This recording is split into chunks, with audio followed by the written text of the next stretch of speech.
നമസ്കാരം. ഞാൻ സാജൻ, ചക്കരൈ മസാല. ഇപ്പോൾ ഒരു ഓണ സീസണാണ്. നല്ല കാലാവസ്ഥയാണ്, നല്ല മഴയുണ്ട്, നല്ല അന്തരീക്ഷമാണ്. എല്ലാം കൊണ്ടും മാവേലി മന്നൻ നാട് കാണാൻ വരുന്നു. എല്ലാവരും നല്ല പ്രതീക്ഷയിലാണ്. നല്ലൊരു ഓണക്കാലം പ്രതീക്ഷിക്കുന്നു ആയിരിക്കും. എല്ലാവർക്കും ഒരു സംശയം, നമ്മുടെ ഇച്ചാക്കാടെ പടം ഓണത്തിനുണ്ടോ എന്നാണ്. എന്നോട് പറഞ്ഞ് വിളിച്ചു ചോദിക്കുന്നുണ്ട്. ഞാനും ആകാംക്ഷാപൂർവ്വം കാത്തിരിക്കുന്നതാണ് അദ്ദേഹത്തിന്റെ ഒരു ഓണചിത്രം. നല്ല നല്ല സിനിമകൾ എപ്പോഴും ഓണത്തിന് എല്ലാ നടന്മാരുടെയും നടിമാരുടെയും ഒക്കെ വലിയ വലിയ ബാനറുകളിൽ വരാറുണ്ടല്ലോ. ഓണം എല്ലാവർക്കും നമുക്കൊരു ആഘോഷമാണല്ലോ. അപ്പോൾ എല്ലാ നടന്മാരുടെ സിനിമകളും കാണുക എന്ന് പറയുന്നത് നമുക്ക് ഉത്സവമാണ്. അപ്പോഴാണ് മമ്മൂട്ടി ചിത്രം ഓണത്തിനുണ്ടോ എന്ന് മമ്മൂട്ടിയുടെ ആരാധകർ മാത്രമല്ല എല്ലാവരും വിളിച്ചു ചോദിക്കുന്നു. ഞാനും അത് തന്നെയാണ്. ഞാനിപ്പോ എന്ത് പറയാനാണ്, ഞാനിപ്പോ അദ്ദേഹം വിശ്രമത്തിലായതുകൊണ്ട് അങ്ങനെയൊന്നും നമ്മളൊന്നും വിളിച്ചങ്ങനെ ശല്യപ്പെടുത്തില്ല. എന്തെങ്കിലും ഉണ്ടെങ്കിൽ അല്ലാതെ തന്നെ നമുക്ക് അറിയാൻ കഴിയും. അദ്ദേഹത്തിന്റെ പല നിർമ്മാതാക്കളും എൻ്റെ നിർമ്മാതാക്കളാണല്ലോ. ഇപ്പൊ എൻ്റെ സ്നേഹമുള്ള സിംഹം എടുത്ത വിജയ മൂവീസ് പ്രൊഡക്ഷൻസ്, അവരോട് ചോദിക്കാം. ഉപഹാരം സിനിമ എടുത്ത ജോസ് പ്രകാശ് സാറിന്റെ മകൻ രാജൻ ജോസഫ്, അദ്ദേഹത്തിന് നമ്മുടെ നല്ല അടുത്ത സുഹൃത്താണ്. അദ്ദേഹമൊക്കെ പറയുന്നത് നമ്മൾ എപ്പോഴും വിളിച്ച് ബുദ്ധിമുട്ടിക്കേണ്ട, കാരണം നമുക്ക് അറിയാമല്ലോ പുള്ളി വിശ്രമത്തിലാണ്. പക്ഷെ ഇപ്പൊ ഒന്ന് കേൾക്കുന്നത് അദ്ദേഹത്തിന്റെ അനന്തരവന്റെ സഹോദരിയുടെ മകൻ അഷ്കർ സൗദാൻ, പുള്ളി നടനാണ്. അദ്ദേഹത്തിന്റെ സിനിമ കുറെ നാളായി പുള്ളി നല്ല സിനിമ എടുപ്പം അഭിനയിക്കുന്നു. അഷ്കർ സൗദാൻ ഞാൻ ഫേസ്ബുക്കിൽ കണ്ടു, മാമച്ചിയുടെ അമ്മ ഒരു വരവുണ്ട്, ഒരു 1.5 വരവായിരിക്കും എന്ന് അദ്ദേഹത്തിന്റെ സന്തോഷത്തോടെ അദ്ദേഹത്തിന്റെ ഒരു ഫേസ്ബുക്കിൽ ഞാൻ അതിൽ പോസ്റ്റ് കണ്ടു. സന്തോഷമാണല്ലോ. എല്ലാവരും പ്രതീക്ഷിച്ചതെന്ന് വെച്ചാല് കളങ്കാവൽ എന്നൊരു തമിഴ് പടം ഉണ്ടല്ലോ മമ്മൂട്ടിക്ക്, അത് ഒരു വ്യത്യസ്ത വേഷമാണ്. അതാണ് ഈ 1.5 വേഷം എന്ന് പറയുന്നത്. മമ്മൂട്ടി എപ്പോഴും നല്ല കഥാപാത്രങ്ങൾ കിട്ടിയാൽ പുള്ളി വിടില്ല, അതിന് പുള്ളി സ്റ്റഡി ചെയ്യും.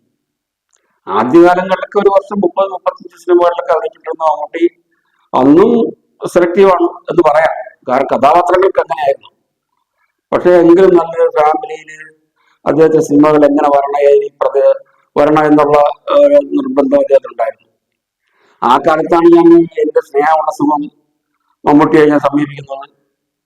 മലയാള മനോരമയിൽ വന്ന MD അജയ് ഘോഷ് എഴുതിയ ഒരു കഥ മലയാള മനോരമയിൽ വന്നു. അത് നമ്മുടെ വീട്ടിലുള്ള മിക്ക സ്ത്രീകളും അത് വായിച്ചു. അതിൽ വൈശാഖ എന്ന കഥാപാത്രം മമ്മൂട്ടി ചെയ്താൽ നന്നായിരിക്കും.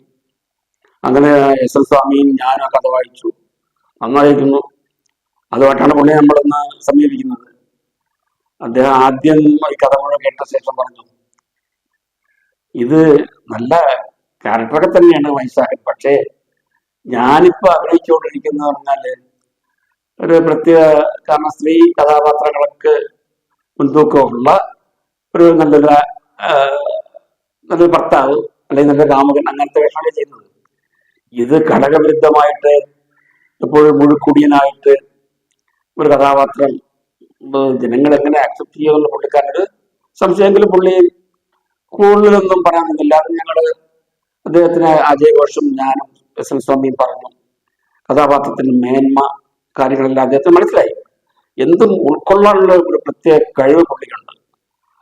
അങ്ങനെയാണല്ലോ പുള്ളി ആ പടം അഭിനയിക്കുമ്പോൾ മദ്യപിച്ചുകൊണ്ടിരിക്കുന്നതിന് വേണ്ടി കണ്ണ് ചോക്കണം, അതിനുവേണ്ടി അദ്ദേഹം തന്നെ ചെറുതുരുത്തിയില് കഥകളി നടന്മാരിടുന്ന കണ്ണ് ചുവക്കുന്ന ഒരു ചുണ്ടങ്ങാന്ന് സാധനമുണ്ട്. ചെറുതുരുത്തിയിൽ കഥകളി അവിടെ പോയിട്ട് അവിടെ ആളിനെ അയച്ചു. അവിടെ പ്രത്യേകിച്ച് പുള്ളി ഇത്ര ഇന്ന് വേണം എന്ന് ഒരു നിർദ്ദേശം കൊടുത്താണ് ആളിനെ അയച്ച് വരച്ചത്. ആ കണ്ണ് അതിട്ട് കഴിഞ്ഞാൽ ഭയങ്കര റെഡിഷാവും. പിന്നെ ആ സീനൊക്കെ എടുത്തു കഴിഞ്ഞ് ഒന്ന് ഉറങ്ങിയ ശേഷമേ കണ്ണ് വിളിക്കുള്ളൂ. ഞാൻ മുമ്പ് ഒരിക്കൽ പണ്ടുള്ളതെങ്കിൽ അദ്ദേഹം ഈ കഥാപാത്രങ്ങൾ സെലക്ട് ചെയ്തതിനെ കുറിച്ച് ഞാൻ അത് പറയുന്നതാണ്. അങ്ങനെ എത്ര മൃഗയായാലും വാറുണ്ണി ആരെങ്കിലും അങ്ങനത്തെ ഒരു കഥാപാത്രമാക്കാൻ ചെയ്യും. അതൊരിക്കൽ അദ്ദേഹത്തിന് പറഞ്ഞാണ് ഇന്റർവ്യൂവില്, ഞാൻ ഒരു ദിവസം അഭിനയിച്ചു കഴിയുമ്പോൾ എനിക്കതിനകത്തെ കഥാപാത്രത്തെ വാറുണ്ണിയായിട്ട് എനിക്കൊരു തോന്നലുണ്ടായില്ല. കഥാപാത്രം ഒരു വഷളൻ രീതിയിൽ വരുന്ന കഥാപാത്രമാണ്. പക്ഷെ അത് മേക്കപ്പിൽ എന്തെങ്കിലും ചേഞ്ച് ചെയ്യണമല്ലോ എന്ന് പുള്ളിക്കാരൻ്റെ മനസ്സിൽ ഒരു ദിവസം വർക്ക് കഴിഞ്ഞു. അങ്ങനെയൊക്കെ പിറ്റേ ദിവസം പുള്ളി തന്നെ പറഞ്ഞതാണ്, ഷൂട്ടിങ്ങിൽ നിൽക്കുമ്പോൾ ഒരാൾ അവിടെ നിൽക്കുന്ന ദൂരെ കണ്ടുമുട്ടി, ഒരു പ്രായമായ മനുഷ്യൻ. നമ്മുടെ അതിന്റെ മേക്കപ്പ് മാൻ എന്ന് പറയുന്നത് നമ്മുടെ മമ്മൂട്ടിയുടെ ഇപ്പോൾ ഉള്ള മേക്കപ്പ് മാൻ ജോർജിന്റെ പിതാവ് എമ്മോ ദേവസ്യ. അദ്ദേഹം ഒരു കാലത്ത് മലയാള സിനിമയില് വ്യത്യസ്തമായ രീതിയിൽ മേക്കപ്പ് ചെയ്യുന്ന വലിയ വലിയ കമ്പനികളിൽ മേക്കപ്പ് ചെയ്യുന്ന ഏറ്റവും വലിയൊരു മേക്കപ്പ് മാനാണ് എമ്മോ ദേവസ്യ. അദ്ദേഹത്തിന്റെ മകൻ തങ്കച്ചൻ പ്രൊഡ്യൂസറായിരുന്നു, മരണപ്പെട്ടു പോയി. ജോർജ് ഇപ്പോഴും അദ്ദേഹത്തിന്റെ പേഴ്സണൽ അസിസ്റ്റന്റ് ആയിട്ട് മേക്കപ്പ് മാനായിട്ട് എല്ലാം ഉണ്ട് കൂടെ. അപ്പോ എമ്മോ ദേവസ്യേട്ടനെ ഞങ്ങൾ ദേവസ്യേട്ടാന്നാ വിളിക്കുന്നത്, ദേവസ്യേട്ടനെ മമ്മൂട്ടി ദേവസ്യേട്ടാന്നാ വിളിക്കുന്നത്. ദേവസ്യേട്ടനെ അടുത്ത് വിളിച്ചു പറഞ്ഞു, ദേവസ്യേട്ടാ ഞാനിപ്പൊ പറഞ്ഞ് നോക്കണ്ട, എങ്കിലും ശ്രദ്ധിച്ചോളൂ, അതോ നിൽക്കുന്ന മനുഷ്യനെ കണ്ടോ? അദ്ദേഹത്തിന്റെ ആ മുടിയും ഭാവവും നിൽപ്പൊക്കെ പ്രത്യേകിച്ച് ഒന്ന് നോക്കിയ ഒരു പ്രായമുള്ള മനുഷ്യൻ, ഒന്ന് അടുത്ത് നോക്കിയിട്ട് എന്നെ ആ രൂപത്തിൽ നിന്നാക്കാൻ പറ്റുമോ എന്ന് പറഞ്ഞു. ദേവസ്യേട്ടൻ എല്ലാം അടുത്ത് പോയി. അടുത്ത് പോയപ്പോ ദേവസ്യേട്ടന് ചിരി വന്നു.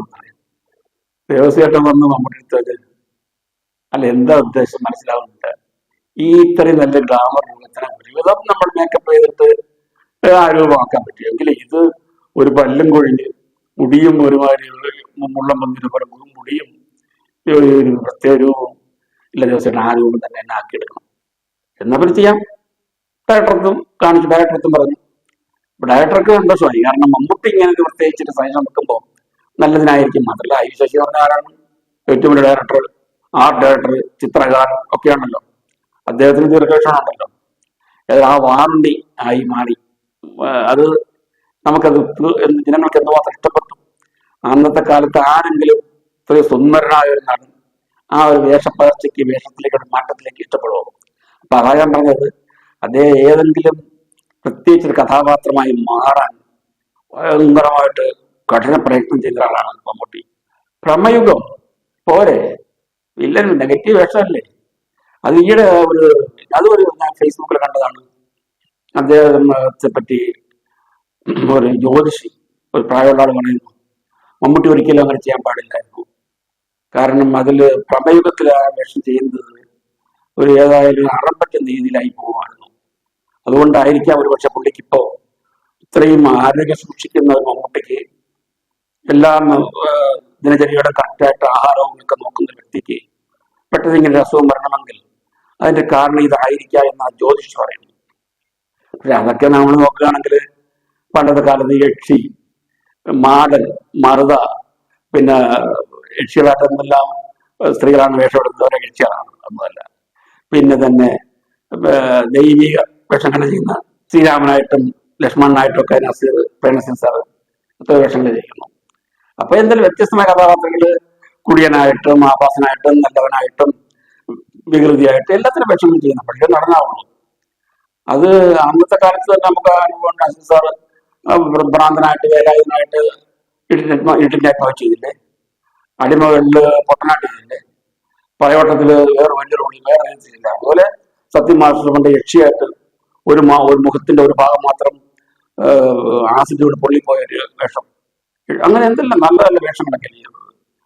അത് നമ്മള് അപ്പൊ അതുകൊണ്ടാണ് മമ്മൂട്ടി ഇപ്പോഴും വ്യത്യസ്ത വേഷങ്ങൾ ചെയ്യുന്ന ഒരു കഥാപാത്രം. ഒരു തമിഴ് പടത്തിന്റെ എന്തോ ഗേ ആയിട്ടൊരു പുരുഷൻ ഒരു ആൺകുട്ടി ഇഷ്ടപ്പെടുന്ന രീതിയിൽ കഥാപാത്രം എന്ന് പറയുന്നത് ഗേ, അങ്ങനെ കഥാപാത്രം വേറെ ആരും ചെയ്യും? അയ്യേ ഞാൻ ചെയ്യില്ല എന്നല്ലേ പറയുള്ളൂ.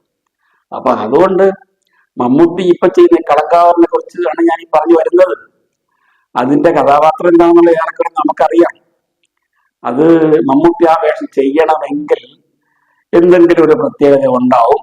അത് ഈ മമ്മൂട്ടിയുടെ ഡേറ്റ് ഓഫ് ബർത്ത് ഇപ്പോൾ സെപ്റ്റംബർ 7 അദ്ദേഹത്തിന്റെ ജന്മദിനം. ആ ജന്മദിനത്തിന് റിലീസ് ചെയ്യാനുള്ള ഉദ്ദേശത്തിലായിരുന്നു അതിന്റെ പ്രവർത്തകർ. പക്ഷേ സെപ്റ്റംബറിൽ മാറി ഇപ്പോൾ ഒക്ടോബറിലേക്ക് മാറി എന്നൊരു അറിവ് കിട്ടി. അതാണിപ്പം മമ്മൂട്ടിയുടെ ആരാധകരോട് ചോദിക്കുമ്പോൾ എനിക്ക് അവരോട് പറയാനുള്ളത്, മിക്കവാറും അദ്ദേഹത്തിന്റെ ബർത്ത്ഡേക്ക് ഈ പടം ഉണ്ടാവില്ല എന്നാണ് എനിക്ക് കിട്ടിയ ഇപ്പോഴത്തെ ഒരു അറിവ്. പിന്നെ തുടർന്ന് അദ്ദേഹം ആൻഡ്രോയിഡ് നിർമ്മാതാവും. ആൻഡ്രോയിഡിന്റെ പടത്തില് ഒരു വലിയ പടമല്ലേ, മമ്മൂട്ടി മോഹൻലാലൊക്കെ അഭിനയിക്കുന്ന പടം, ഒരു വലിയ ബഡ്ജറ്റ് പടമാണ്. ആ പടത്തിൽ അഭിനയിച്ചുകൊണ്ടിരിക്കുമ്പോഴാണല്ലോ പുള്ളിക്കാരനെങ്കിൽ ചെറിയ രീതിയിൽ അസുഖം തോന്നിയതും ആൻഡ്രൂ ജോസഫ് പറഞ്ഞു നമുക്ക് ശരിക്കും ഡോക്ടറെ അടുത്ത് പോയി ട്രീറ്റ്മെന്റ് നടത്താൻ മതി. അതിന് കുറച്ച് ഭാഗങ്ങളുണ്ട്. അപ്പൊ അതിന് തുടർച്ചയായിട്ട് ഇത് 2-3 വലിയ സംരംഭങ്ങളാണ് പുള്ളിക്കാരനെ കാത്തിരിക്കുന്നത്. അത് ഇദ്ദേഹം വെച്ചാല് പുള്ളിയെ അങ്ങനെ വീട്ടിൽ നിന്ന് അങ്ങനെ വെറുതെ വിടില്ല. അദ്ദേഹം വെറുതെ ഇരിക്കുന്ന സ്വഭാവക്കാരനല്ല എന്ന് അദ്ദേഹത്തിന്റെ ഭാര്യ സുൽഭത്തിനറിയാം, മകൻ ദുൽഖറിനറിയാം. അതുകൊണ്ട് വാപ്പച്ചി പൂർണ്ണ സുഖമായിട്ട് പോയാൽ മതി എന്ന് നിഷ്കർഷയുണ്ട് മോന് ദുൽഖറിന്, ഭാര്യയ്ക്ക്. അപ്പൊ എന്നോട് ചോദിച്ചു ദുൽഖറിന്റെ പടങ്ങളോ? ദുൽഖർ ഇപ്പോൾ ഒരു വലിയ പടം ചെയ്യുന്നത് DQ49 എന്ന് കണ്ട പടത്തിന്റെ പേര്, തെലുങ്ക് പടം. മലയാളം, തമിഴ്, ഹിന്ദി, തെലുങ്ക്, കന്നഡ ഈ ഭാഷകളിലാണ് ദുൽഖറിന്റെ ഈ DQ49 വരുന്നത്. അദ്ദേഹത്തിന് 41ാമത്തെ ചിത്രമായിട്ടാണ് തോന്നുന്നു. SLB പ്രൊഡക്ഷൻസ് ആണ്, ഒരു വലിയ കമ്പനിയാണ്. അവരുടെ 10ാമത്തെ ചിത്രമാണ്. അതൊരു വൻ ബഡ്ജറ്റ് പടമാണ്. നമുക്ക് കൂടുതൽ പാൻ ഇന്ത്യൻ നടനായി കഴിഞ്ഞല്ലോ ദുൽഖർ. അപ്പൊ നമ്മള് ദുൽഖറിനെ മലയാളത്തിൽ കിട്ടുമോ എന്നുള്ളത് അതും ജനങ്ങൾക്ക് ഒരു വലിയ സംശയവും വിഷമവുമാണ്. അല്ല, വരാതിരിക്കില്ല ചെയ്യും. അദ്ദേഹത്തിന് അദ്ദേഹം ഈ പറഞ്ഞതുപോലെ തന്നെ ഇപ്പോഴേ തന്നെ അവരുടെ സെലക്റ്റീവാണ്. നല്ല കഥാപാത്രങ്ങൾ, പിന്നെ വ്യത്യസ്തമായ വേഷങ്ങൾ ചെയ്യണമെന്ന് ഇപ്പോഴേ തീരുമാനിച്ചുറച്ച് നിൽക്കുന്ന ആളാണ്. മമ്മൂട്ടി എന്നൊരു മഹാനടന്റെ മകൻ എന്നൊരു സ്ഥാന പരിവേഷം ഇല്ലാതെയാണ് പുള്ളിക്കാരൻ സിനിമയിൽ വന്നത് തന്നെ. മമ്മൂട്ടി അങ്ങനെ ആരെയും അങ്ങനെ റെക്കമെൻഡ് ചെയ്യില്ല, മകനായാലും ശരി ആരായാലും ശരി. എനിക്ക് എല്ലാ അനുഭവമുള്ളതാണ്. അദ്ദേഹം പറയും, പക്ഷെ എങ്ങനെയാന്ന് വെച്ചാല് അല്ല ഇന്നൊരു സിനിമയില് ഒരു വേഷം ഇന്ന വെച്ചൊരാൾ ചെയ്തില്ല, ആ നല്ല നല്ല പെർഫോമൻസ് ആയിരുന്നല്ലേ എന്ന് പറഞ്ഞാൽ അതിന്റെ അർത്ഥം ആ സിനിമ നമ്മൾ കാണണം, ആ ആളിനെ കുറിച്ചാണ് പുള്ളി പറയുന്നത്. അല്ല ആ ആളിനെ ഇതിലേക്ക് സജസ്റ്റ് ചെയ്യണം, കാസ്റ്റിംഗ് പറയുന്നതല്ല. നമുക്ക് മനസ്സിലാവും ആ നടന്റെ അഭിനയവും കാര്യങ്ങളും. പുള്ളി വീട് ഷൂട്ടിങ്ങിനാ വീട്ടിൽ എന്നാലുള്ള സിനിമകൾ മുഴുവൻ കാണും. അങ്ങനെ ഒരു എന്റർടൈൻമെന്റ് ആണ് പുള്ളിക്കാരൻ്റെ സ്വീകാര്യത. ഇംഗ്ലീഷ് പടങ്ങൾ കാണും. മുൻപൊരിക്കൽ മദ്രാസിൽ താമസിക്കുമ്പോൾ അദ്ദേഹം മദ്രാസിലാണ് താമസിക്കുന്നത്. അന്ന് വാടക വീടാണ്, അടയാറിലെ മറ്റാണ് തോന്നുന്നു. അദ്ദേഹത്തിന് ചിക്കൻ ബോക്സ് കൊണ്ട് കിട്ടും. അപ്പോൾ ഞാനത് അതിട്ട് കാണാനായിട്ട് ഞാനത് വീട്ടിൽ പോയി. വീട്ടിൽ ചെന്നപ്പോ വൈഫ് വന്ന് പറഞ്ഞു ഇച്ചക്ക മോളെ റെസ്റ്റ് എടുക്കുകയാണ്, അത് ചിക്കൻ ബോക്സ് ആണ്. നമ്മുടെ കുഴപ്പമില്ല, എനിക്ക് മുമ്പ് വന്നിട്ടുണ്ട്, അതുകൊണ്ട് എനിക്ക് പേടിയൊന്നുമില്ല. അപ്പൊ പറഞ്ഞു മോളുടെ കൂട്ടുകാരെ ഇരിപ്പുണ്ട് എന്ന് പറഞ്ഞു. ഞാൻ പോയി കാണാൻ പറഞ്ഞു. മോള് ചിലപ്പോഴോ ലോഹിദാസും ഇങ്ങോട്ടും പുതിയ സിനിമകളൊക്കെ ചർച്ച ചെയ്യും. ഒരു വലിയ സ്ക്രീനിൽ ഒരു പടം ഓടിക്കൊണ്ടിരിക്കുന്നു, അവര് സിനിമ ചർച്ച ചെയ്യണം. പുള്ളിക്കാരി ഇടയ്ക്ക് മുഖത്ത് 1-2 ഇങ്ങനെ ചെറിയ ചെറിയ കുമിളകളുണ്ട്. അപ്പൊ അതേ ഉള്ളൂ, എന്നാലും പൂർണ്ണ വിശ്രമം വേണമായിരുന്നു. അപ്പൊ അങ്ങനെ പോലും ആ സമയത്ത് പോലും പുള്ളിയുടെ തോന്നലും കാര്യങ്ങളും എങ്ങനെ അടുത്ത കഥാപാത്രങ്ങളെ നന്നാക്കാം, എങ്ങനെ സെലക്ട് ചെയ്യാം എന്നുള്ളതൊക്കെയാണ്. അതൊക്കെയാണല്ലോ അദ്ദേഹം ഭൂതക്കണ്ണാടിയിലൊക്കെ ചെയ്ത് ലോഹിദാസിന്റെ തനിയാവർത്തനത്തില് നമ്മൾ ആ സെന്റിമെന്റ്സ് ഒക്കെ മറക്കുന്ന രീതിയിലല്ല. അതുപോലെ ഏതായാലും ഈ കളങ്കാവൽ എന്ന സിനിമ ഒരു വലിയ പ്രതീക്ഷയോടെ ജനങ്ങൾ കാത്തിരിക്കുന്നു. അത് ജനങ്ങൾക്ക് ഒട്ടും മമ്മൂട്ടിയുടെ ആരാധകർക്കെന്ന് മാത്രമല്ല എല്ലാവർക്കും സ്വീകാര്യതയുള്ള ഒരു സബ്ജക്റ്റാണ്, കഥയാണ്, കഥാപാത്രമാണ്. അതുപോലെ തന്നെ എന്നോട് ചോദിച്ചിട്ടുള്ള ദുൽഖർ സൽമാന്റെ ഈ ചിത്രങ്ങള് അദ്ദേഹം ഇതുപോലെ നല്ലൊരു വൻ വരവാണ് ഈ കൂടെ ചെയ്യുന്നത്. കഴിഞ്ഞ തെലുങ്ക് പടങ്ങളെല്ലാം സൂപ്പർ ഹിറ്റ് അല്ലേ. ഓരോ ഞാൻ പേരെടുത്ത് പറയുന്നില്ല, മുമ്പ് 2 പ്രാവശ്യം ഞാൻ പറഞ്ഞിട്ടുള്ളത് കൊണ്ട് ആവർത്തിക്കുന്നില്ല. എങ്കിലും ഈ ഓണം സീസണിൽ ഇദ്ദേഹത്തിന്റെ നല്ല ചിത്രം നമ്മൾ പ്രതീക്ഷിച്ചത് വളരെ വൈകാതെ തന്നെ നമുക്ക് കാണാൻ സാധിക്കും എന്നാണ് കരുതുന്നത്. SLV സിനിമയുടെ 10ാമത്തെ ഒരു ചിത്രമാണ് ദുൽഖർ DQ49 സിനിമ. പിന്നീട് എനിക്ക് വീണ്ടും പറയാനുള്ളത് വെച്ചാൽ മലയാള സിനിമ പുള്ളി ഉടനെ ഒന്നും കമ്മിറ്റ് ചെയ്തിട്ടില്ല എന്നുള്ളതാണ് അറിവ്. പിന്നെ മമ്മൂട്ടിയുടെ ഈ ചിത്രം, ആൻഡ്രൂ ജോസഫിന്റെ ചിത്രം, ഇത് കഴിഞ്ഞ അവരുടെ ചിത്രീകരണം തുടങ്ങും.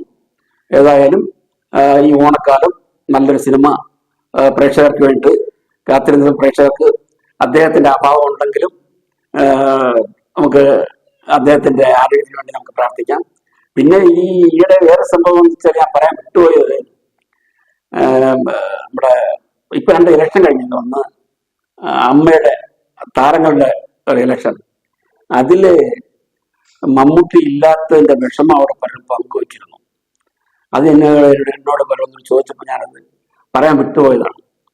മമ്മൂട്ടി അവിടുന്ന് മമ്മൂട്ടി മോഹൻലാലും പിന്നെ സുരേഷ് ഗോപിയും ഒന്നുമില്ലല്ലോ. ഇല്ലെന്ന് വെച്ചാൽ അവരെ മാറി നിൽക്കുകയാണ്. പിന്നെ നമ്മുടെ ശ്വേതാ മേനോനും ദേവനുമായിട്ട് പ്രസിഡന്റ് സ്ഥാനത്ത് മത്സരിച്ചു. ശ്വേതാ മേനോൻ നല്ല രീതിയിൽ വിജയിച്ചു. അമ്മയുടെ നല്ലൊരു ഭാരവാഹി പ്രസിഡന്റായി. അപ്പൊ ദേവൻ പ്രസംഗിച്ചു. ഞാൻ അമ്മയുടെ അച്ഛനാണെന്നൊക്കെ നല്ലതായിരുന്നു. പിന്നെ പ്രൊഡ്യൂസേഴ്സ് അസോസിയേഷന്റെ ഇലക്ഷൻ കഴിഞ്ഞിരുന്നു. അതിൽ സന്ദ്ര തോമസിനോട് പ്രത്യേകിച്ച് നിർദ്ദേശിച്ചിരുന്നു. അതാണ് ഞാൻ പറയാൻ വിട്ടുപോയത്. സന്ദ്രാവിന് കേസിനും വഴക്കിനൊന്നും പോകണ്ട, അതൊരു അമയ്ക്കബിളായിട്ട് സംസാരിച്ച് തീർക്കുന്നതിൽ നല്ലത്. ഇത് പറയാൻ കാരണം അദ്ദേഹത്തെ മമ്മൂട്ടിയുടെ ഗുണവിശേഷങ്ങൾ ഒന്നാണ്.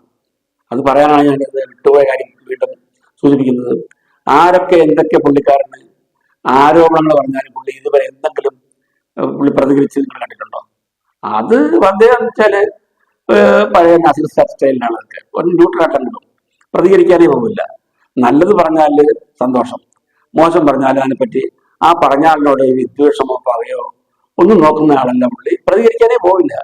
അദ്ദേഹത്തിന്റെ നേച്ചറാണ് അത്. അതുകൊണ്ടാണ് നിർമ്മാതാവിന്റെ അസോസിയേഷനിൽ മത്സരിക്കാൻ ശ്രമിച്ചതും കുറച്ച് ആരോപണങ്ങളൊക്കെ വന്നപ്പോൾ സാന്ദ്ര തോമസിനെ പുള്ളിക്കാരൻ വിളിച്ച് ഉപദേശിച്ചതെന്നാണ് എൻ്റെ അറിവ്. ഞാൻ എൻ്റെ 1-2 പ്രൊഡ്യൂസേഴ്സ് വിളിച്ച് ചോദിച്ചോ പറഞ്ഞു അദ്ദേഹം അങ്ങനെയാണ്. കാരണം ഒന്നിനും നല്ല രീതിയിൽ പോകട്ടെ എന്ന് ചിന്തിക്കുന്ന ഒരു വലിയ മനസ്സിന്റെ ഉടമയാണ് മമ്മൂട്ടി. പിന്നെ എനിക്ക് അദ്ദേഹത്തെ കുറിച്ച് ഈ സെപ്റ്റംബർ 7-ന് അദ്ദേഹത്തിന് ജന്മദിനാശംസകൾ ഞാൻ ഇപ്പോഴേ നേരുകയാണ്. ഞാൻ സാധാരണ അദ്ദേഹത്തിന് ആശംസകൾ അയക്കാറുണ്ട്.